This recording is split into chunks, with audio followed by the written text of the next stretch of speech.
Welcome to Tenor Tech, where I solve the problems you didn't even know you had. You begin by preparing the target environment. Confirm the target disk has enough free space and the correct file system is mounted. Once done, verify the backup file integrity using checksums and timestamps so you avoid partial restores. Next, stop any services that will lock files and ensure you have the necessary user permissions, credentials, and keys.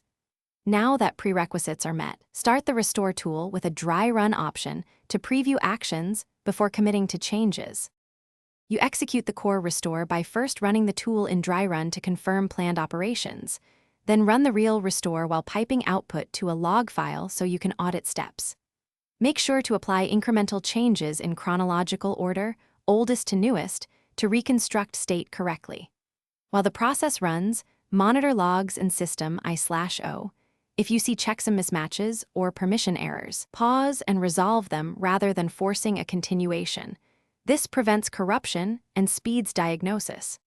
You finish by restarting services in a controlled order and validating application behavior and data integrity with targeted sanity checks, such as sample queries, file counts, and checksum verification. Once confident, remove maintenance flags and communicate status. If something goes wrong, the key troubleshooting tip is clear.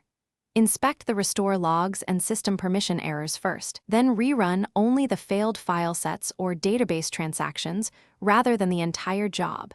This saves. Thanks for watching. Subscribe to keep your life in tune.